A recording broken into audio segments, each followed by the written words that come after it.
gold is maybe the most universal shorthand there is for value and for greed. The ancient Egyptians were obsessed with it, European explorers marauded through South America in search of it, and American cities like San Francisco and Seattle rose to prominence because of it. It's a big part of our history as humans. Looking at all that, our obsession with gold also seems historical, sort of old-timey. But that's not at all true. There's still huge demand for gold today. The recession of 2008 helped gold quadruple in value, and a full half of all the gold mined in the world has been mined in the past 50 years alone. But what is different about gold today is how we get it. What happens in gold-producing areas is not what we imagine, where somebody's in a cave using a chisel and a hammer to get these big gold nuggets. That's Diego Cupolo, a photojournalist who spent some time in Cajamarca, Peru, near a modern gold mine. Actually, not just any gold mine, the largest in all of Latin America. And modern mining looks very different than it used to. Most of the gold that we are mining now comes in the form of little specks of sand, little flakes mixed in with dirt.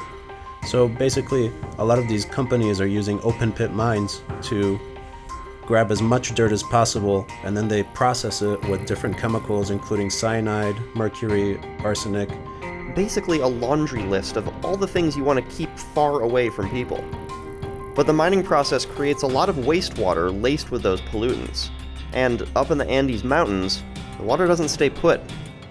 When you take a mining operation and you put it on top of a mountain, the water, as we all know, only follows gravity. It goes down in every direction.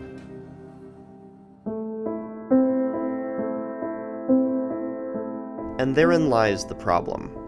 According to Diego, poisoned water has seeped throughout the region, causing stomach cancer in people, illnesses in livestock, and decimated fish populations. And the people of Cajamarca, who were promised new wealth from the mining economy, haven't all seen a benefit. They see water that is contaminated and economic opportunities that haven't really changed for them. Quality of life has remained the same for many of these people without any of the profits that you assume a gold mine would bring to a region. And so the people have done the one thing that they're able to do about the mines: protest. They're pushing back against foreign corporate influence, ruined natural resources, and a history that somehow has never seemed to change for them. They've been exploited for about 500 years now, ever since the Spanish arrived and started taking the Incas' gold. The same story happens wherever you have resource extraction projects. It's a dirty industry, which makes private profits and public disasters. For Diego, it all comes back to the value of gold. As expensive as gold is right now, after visiting Cajamarca, Diego sees it as undervalued. Dangerously so.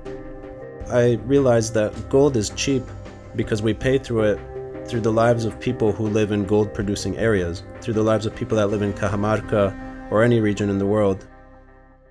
For a very different-looking protest movement, check out this next video on the infamous Black Bloc protests and why participants choose to remain anonymous. People that are doing Black Bloc tactics always have black bandanas. They always have some kind of face covering. Sometimes they're wearing sunglasses or hats or masks. They always wear black clothes. And as always, don't forget to subscribe. Thanks for watching.